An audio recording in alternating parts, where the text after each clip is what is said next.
haven't seen the new Little House on the Prairie series that is streaming now, but I was obsessed by the book series when I was a kid and convinced that daily life as a pioneer must have been better than growing up middle class in a 20th century suburb. As an adult, I recognize the benefits of electricity, antibiotics, and indoor plumbing, but are some joys harder to come by in the modern world? From KERA in Dallas, this is Think. I'm Chris Boyd. Ma and Pa just knew how to do so many things. They could build a cabin, sew clothes, grow crops, hunt for meat, and render a bonus bucket of bear grease for all their hairstyling needs. They couldn't drive a car or generate a spreadsheet or create a meme, but their abilities just seem more essential than the ones required to get by in our own era. And my guest is really interested in the surprisingly long history of the suspicion that life was better in the olden days before modern ways of life made everybody soft. Joshua Habgood Coote is a lecturer in the School of Philosophy, Religion, and History of Science at the University of Leeds. His article for Aeon is titled Skill Nostalgia. Joshua, welcome to Think. Thanks for having me. You found some writing left behind by the son of a silk merchant who fondly remembered this time when weavers worked out of their homes. What was it he found so charming about those days? Yeah, so there's a really interesting history of silk weaving in East London. So the weavers who were working in East London is at a time when East London around Spitalfields, which is now in the centre of the city, really was on the edge, outside the bounds of the medieval city, were not middle class. They were refugees who'd left from France, Huguenot refugees, and they set themselves up with a way of life that was organised around silk weaving and this kind of rich pattern of leisure. So they had plots of tulips growing on the edge of the city. They had dahlia flowers that they grow inside their silk workshops. And they had these pigeons that they'd fly for leisure. Pigeon flying is like a hugely popular 19th century and 18th century pastime. So this weaver, John Thirlwall, remembers the time before the industrialization of silk weaving, where the weavers had this kind of, in his memory, idealized way of life where they'd work during the week and then they take their Monday and their Sunday off and have this time for leisure. And this time for leisure is kind of symbolized by the flowers that they were growing. And this isn't just his own memory, that's actually a really powerful image of the loss of a certain kind of skilled labor in the reminiscences kind of through the 19th century of people remembering London. And it's really interesting because what specifically is being remembered and the kind of object of nostalgia here is skilled leisure that's symbolized by the opportunity for kind of productive but also joyful hobbies. So it's a really interesting combination of things that people are nostalgic about. It is remarkable that this was, the late 18th century that this nostalgia was happening. Our longing for some imagined era when things were better in the past is not new. No, 100% it isn't. And there's a broader kind of problem or bias here where we think that the problems that we're facing in the present are really exactly of the present. And I think this is one of the really useful kind of uses of history, right? To take the problems of the present and to put them in their proper place in history, to realize the issues that we're facing now have been really faced for hundreds, if not thousands of years. So with the silk merchants, we're thinking about one of the first professions that was really disrupted by the Industrial Revolution, not so much by steam or by water wheels, but just by turning silk weaving into a factory occupation.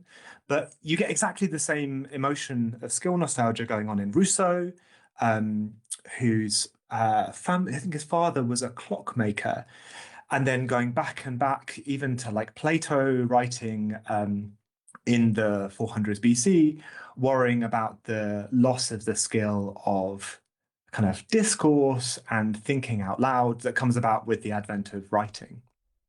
Rousseau thought that every child ought to have an education that included some kind of apprenticeship. And presumably this included children who would not really need to work for a living in that profession. Yeah, right. So in his book on the philosophy of education, Emile, he's now complicated question of whether he's setting up the education that should be the education for everyone or just a kind of idealized education for this particular, it's his imagined child in the story. This isn't the education that Rousseau actually gave to his children. He wasn't very involved in their lives. He thinks it's really, really important to gain education in a métier, a trade or a skill. And that's important for a few reasons. Partly it's important because Rousseau thinks that you'll gain knowledge about society through learning your skill. You'll learn what's really worthwhile, like which professions are really contributing to the world around you, and which ones kind of aren't. So there's a little bit of, I'm going to use the word bull here in a technical sense of something that's not really valuable. But he thinks also you're going to gain this real sense of how all knowledge is based in kind of practical understanding and practical knowledge that you get through learning a trade. He also thought people could learn something about children, could learn something about social hierarchies. So Rousseau's really influenced by the novel Robinson Crusoe, and he thinks there's a hierarchy of trades by, this is not a hierarchy in society, but like how valuable trades actually are, ranked by how little you depend on other people. So the most kind of best trades are the ones that rely least on other people. And he thinks that you're going to gain that knowledge by the proper ranking of trades and occupations by learning your skills. So Rousseau's writing in the 1700s, but we get bits of like David Thoreau, like go off into the woods and like pursue skills as a way of gaining self-independence. All those kinds of ideas coming up here as well. You cite one of your contemporaries in this piece, a philosopher named Matthew Crawford. He quit a think tank to do what? Yeah, so Matthew Crawford's got this really interesting book, which I think in the US is called Shopcrafters Soulcraft.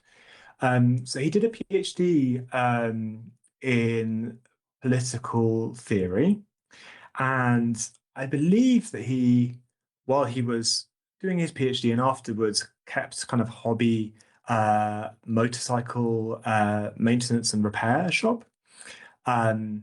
And after a couple of years working in a postdoc, kind of in what feels to me like quite familiar realization that a lot of academic work can be not super connected with the actual problems of the world. He gave up his academic career and set himself up full time as a motorcycle mechanic. So in this book, Shopcraft to Soulcraft, he argues that organizing your life around a practical occupation, doing kind of real things in the physical world, productive work, importantly for him, you gain this distinctive kind of knowledge and engagement with the material world, which he thinks we've lost kind of in modernity, right? So he's a kind of thinker who thinks that modernity has these kind of problems. We've moved into service work or into office work, and there's a kind of engagement with the world that has been lost here. Now, I want to be a little bit like critical about that. One thing that we're seeing here is that tied up with the emotions of skill nostalgia can be temptations or tendencies towards certain kinds of reactionary thinking, right? So the fact that we're associating good things with the past and feeling kind of nostalgia towards certain bodies of practical knowledge, maybe practical knowledge that's been uninvented or lost in some sense, can pull us towards a wider reactionary attitude where we think, well, it's not just the practical knowledge we wanted, but it's that whole way of life, right? It's not just that maintaining and building things is good, but that there's something really, really good about the kind of idealized male environment of the motorcycle shop and the kind of social norms that surround that. Yeah, I mentioned realizing as an adult that pioneer life was physically arduous and dangerous and, difficult. I'll confess your piece made me think more about the fact that as a woman in those days, I would not have had most of the rights I take for granted in the 21st century.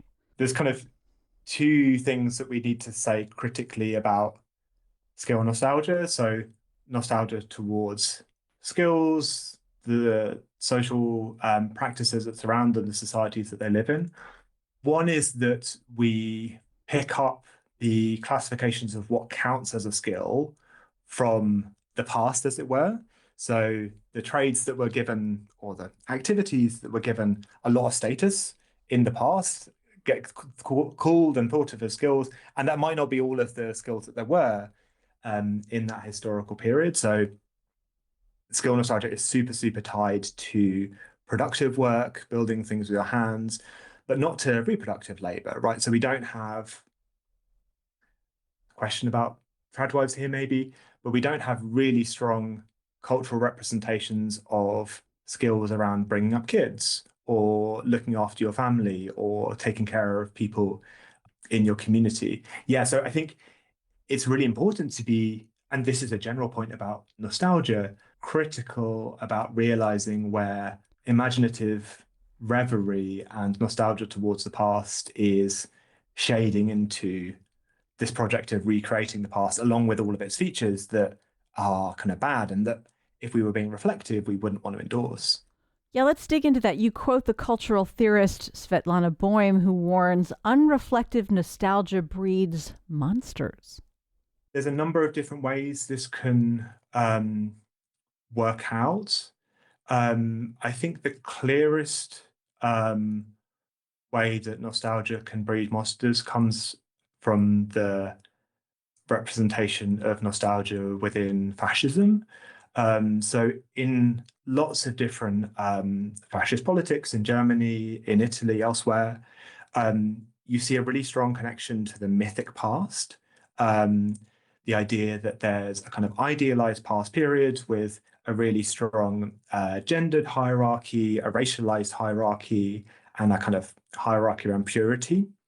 Um, and there are some things that like can be like prima facie attractive kinds of nostalgia that pull you into that affect that gets you connected to thinking that well gets you attraction to the wider ideology of fascism.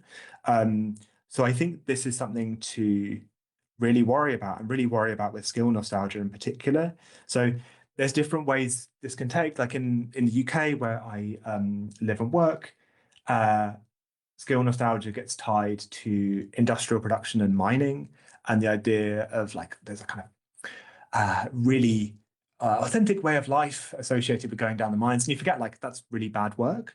Um, but more recently in America, your Department of Labor has been putting out lots of rich in symbolism pictures. One of them is a poster for a white man with the slogan "Make America Skilled Again." Now, there's two kinds of readings of that poster. One is that it's pulling back kind of the Fordist compromise, where men worked hard and received a family wage. The more kind of worrying reading is that this is a kind of poster that has lots of connections to National Socialist posters in Nazi Germany, where what's being promoted is a kind of white supremacist politics, where the kind of working man is the kind of what is a really central figure for that political system. Joshua, sometimes skill nostalgia yields something radical, sometimes it yields something reactionary. Will you explain the difference for us? Yeah, so I should say I'm not trying to look in on skill nostalgia from the outside. I got thinking about it because it's an emotion that I'm very familiar with. Um, I've taken up a load of hobbies, and in each of my hobbies, there's a choice. You're going to do things the modern way or the kind of traditional way. Every time I get pulled towards the traditional way, and I wanted to understand, like, why is this? So I got into thinking about skill nostalgia through the 1800s as a way of kind of guiding myself in thinking about, is there something really positive and radical here, or is skill nostalgia just something that's possibly reactionary? So the place that I found people getting tied up with skill nostalgia the most was in the Gothic revival in architecture that took place across Europe, particularly in England. And there's So there's lots of buildings that get built from about the 1820s through to the 1900s, which are really strikingly based off of medieval buildings from a very particular period, I think from the 12 to 1400s. And it's a really strange building trend. Why did this happen? Now, in the wake of the Industrial Revolution, there were lots of architects and social theorists who were not happy with the way that society was going. And the way that they looked for an alternative was to look back to the past. All these buildings were being built around them that were very ugly, and they located a kind of beauty in the cathedrals, the churches, the inn houses that they could see around them that were built in this past age. Now, within those kind of Gothic architects and social theorists, there's a really clear divide you can see.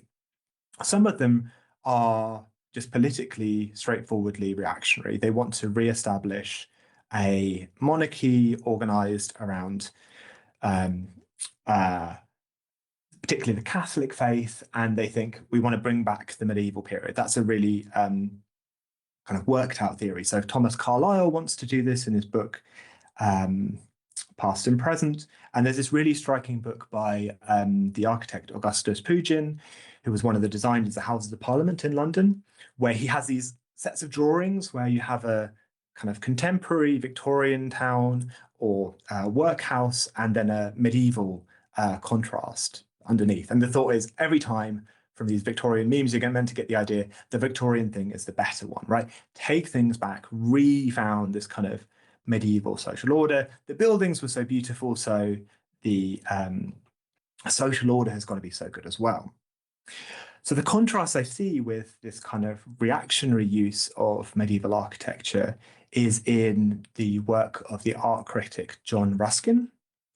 So Ruskin has this very famous essay called The Nature of Gothic, which is part of his book on the architecture of Venice, the stones of Venice. So what Ruskin does in that part of the book is he tries to give an analysis of what the Gothic style is. And he thinks it's got 6 characteristics: savageness, changefulness, naturalism, grotesqueness, rigidity, and redundancy. And all of those features for him are not just features of the building.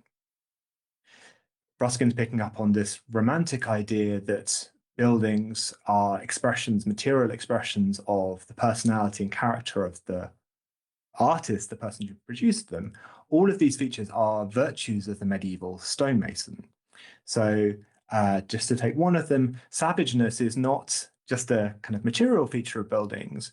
It's the sign of a stonemason who's working on their trade, who's not starting off like at the top of it, but improving as they go along. Similarly, like the gargoyle is the sign of inventiveness, like trying things out.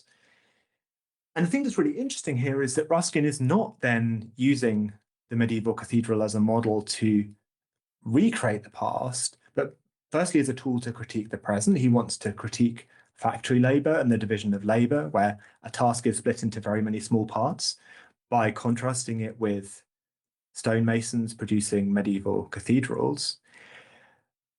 But he also thinks that this model of labor is something that can be pushed into the future. So he's really interested in educating workers, in refounding trades, and then through his kind of mentee, William Morris, and the wider arts and crafts movement, there's this really kind of radical program of reorganizing work around the development of skills, the independence of workers, and the kind of production of everyday beauty that brings pleasure both to the worker when they're producing the work and to the person who's using that work. And I think that's a really radical idea, like much more radical than the kind of Pugin, Carlyle, let's rebuild the medieval state with its gender and race and like class hierarchies.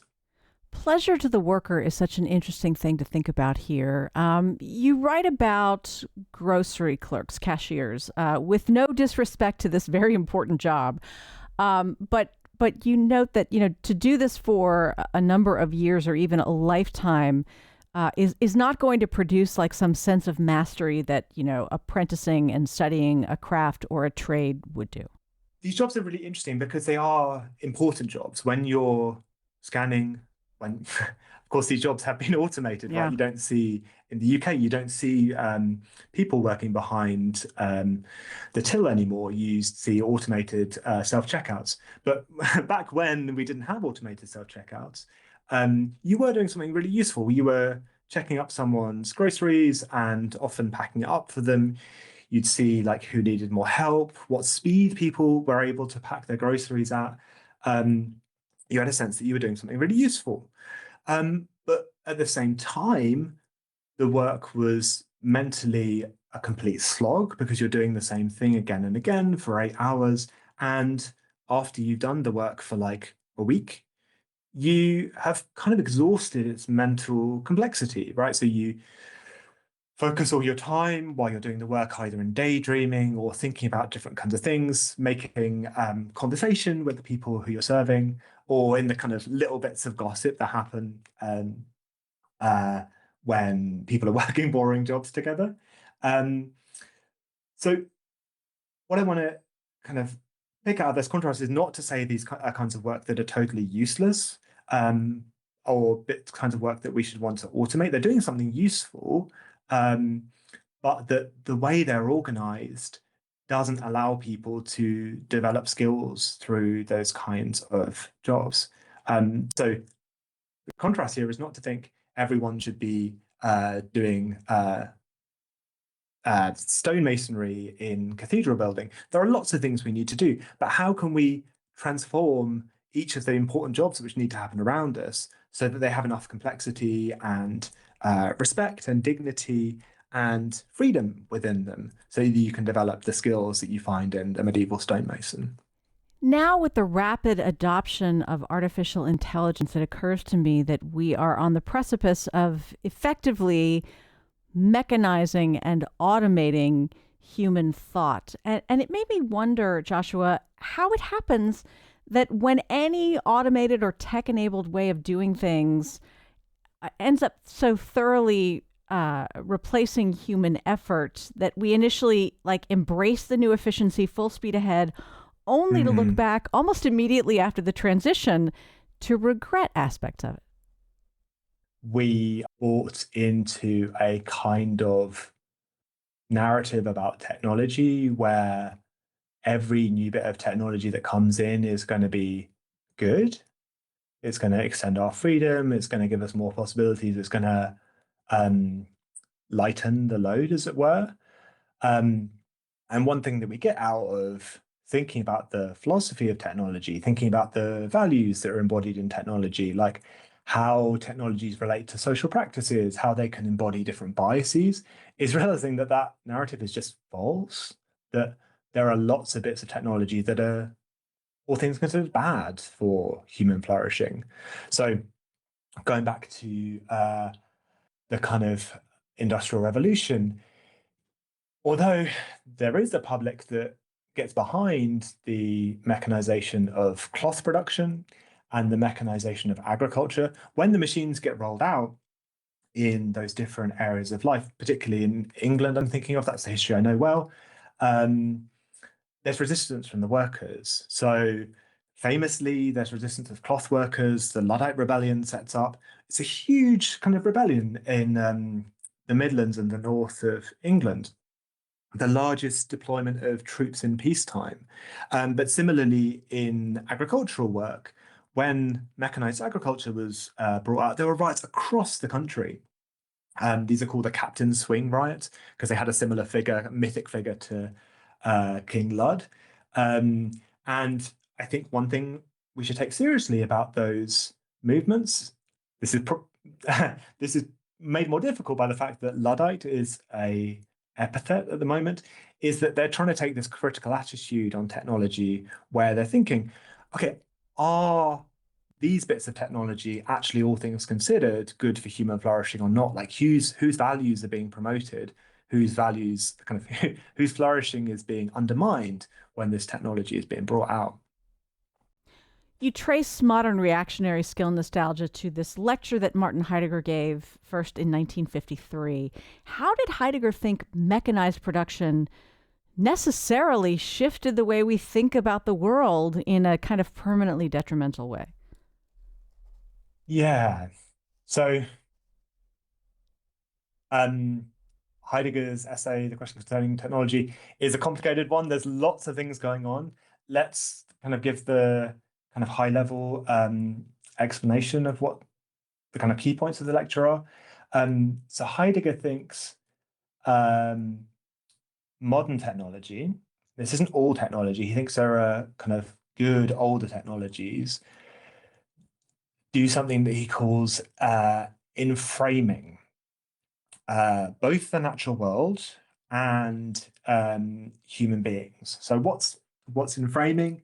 So I think it's kind of helpful to think about building a frame around a house or setting up um, a structure around something so that it's available to be used by a set of machines. So he thinks the effect of inframing the natural world and human beings is to transform both of those things into a standing reserve for the working of different kinds of machines. So all of the meaning and the significance, both of the natural world and of human beings, is transformed from this kind of rich, complicated, messy reality into how can this be used by machines to do things most efficiently, produce the most profit, right? So people get turned into resources for human resources. A forest gets turned into timber to be used by a factory to be turned into pallets or to be burnt and used as fuel. The River Rhine, this is one of Heidegger's examples, gets transformed from a kind of mighty symbol of the German people into a resource for a hydroelectric dam, where its value is just how much power can be produced from the dam. And this is a really kind of ambiguous essay because Heidegger's getting loads of the kind of let's take a critical perspective on technology stuff like really well. The kind of rhetoric is really powerful, but all of the symbols of their kind of pre-modern life are really soaked in fascist values, and it kind of has this Völkisch symbolism. Slight tangent here that Heidegger has a complicated and bad history of involvement with the Nazi Party. And you can see, I think, bits of this essay that are expressing parts of a fascist ideology.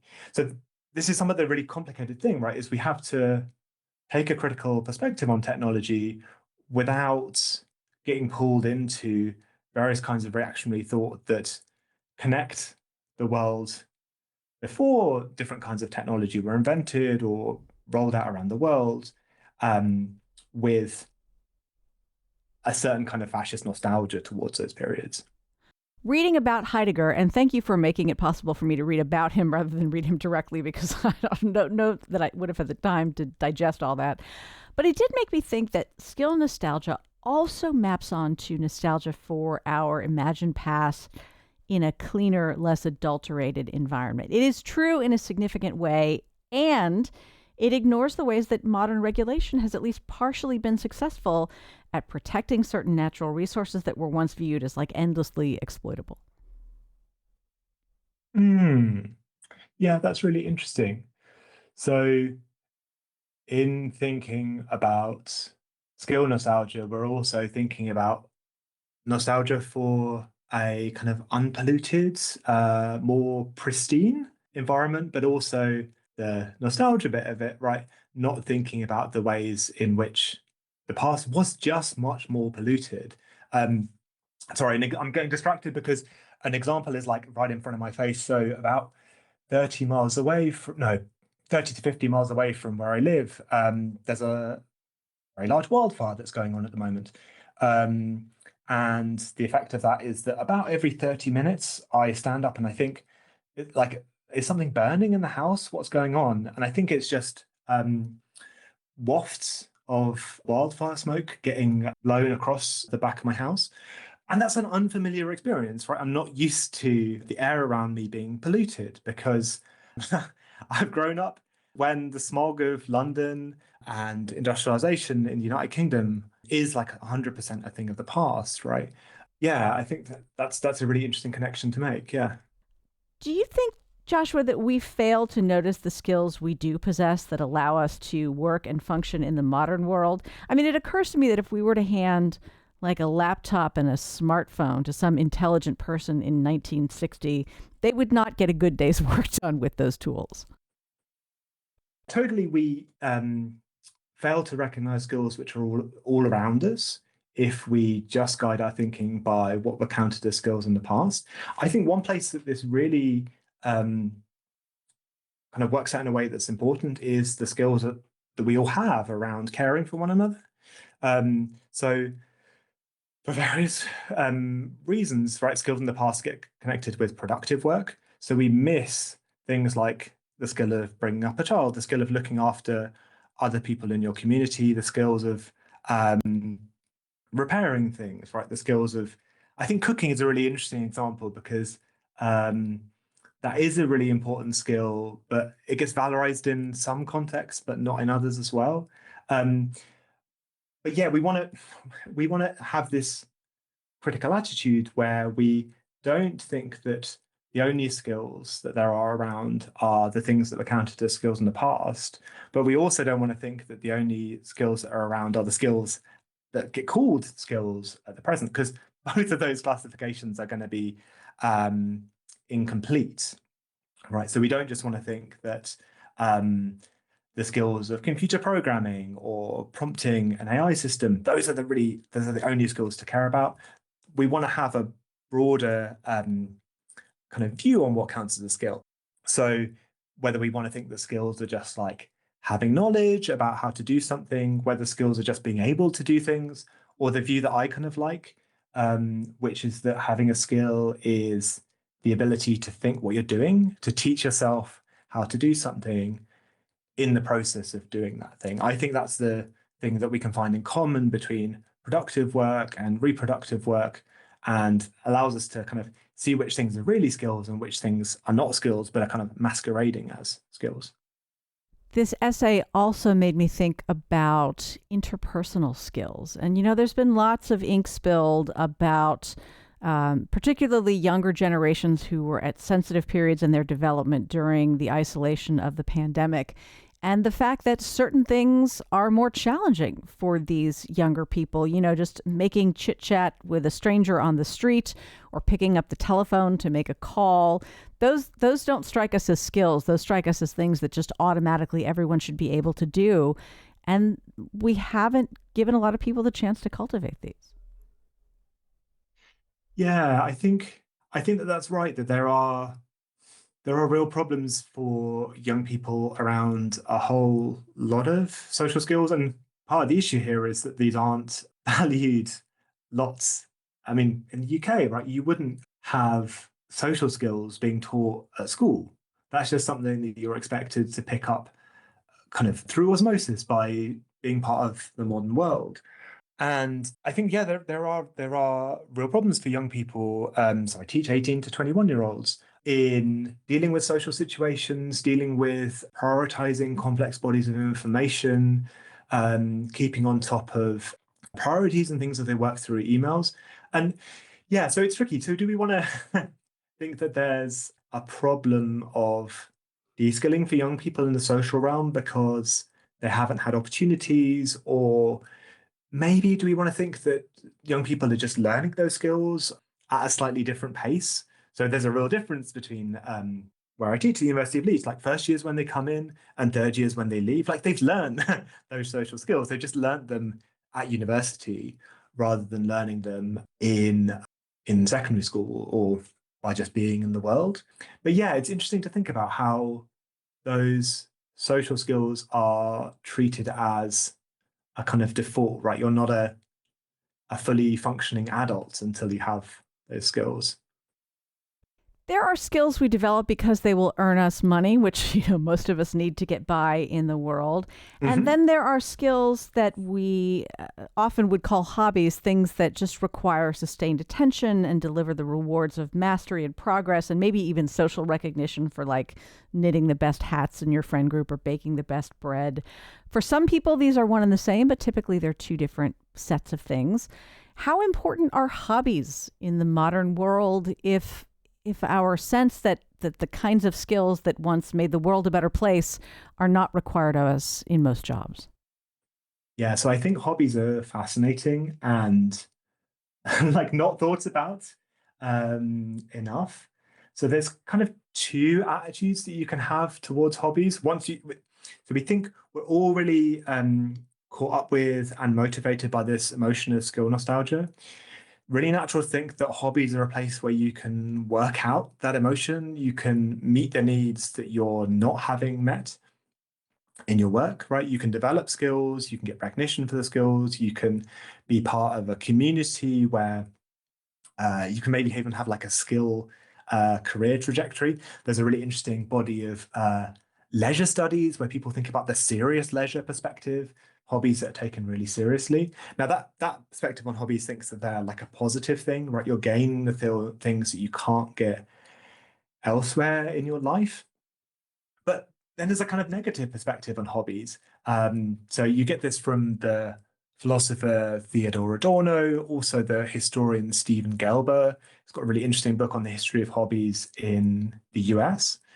So if you think about what you're kind of doing, the activities that you're doing when you're pursuing a hobby, it can get really difficult to distinguish what you're doing from work.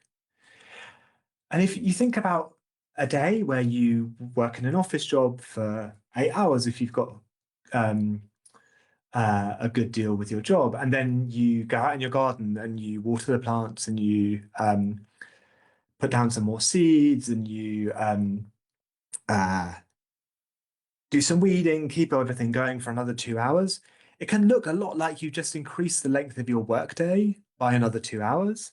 And for Adorno, he thinks it's really important that hobbies habituate the worker into the habits of good work, right? Of productively using your time, of thinking about priorities and working towards complicated ends. So at the same time, hobbies can look like they're an escape from work. You're getting these things that your job isn't giving you, but they can also look like another form of work. Now, I kind of think that both things are true at the same time, right?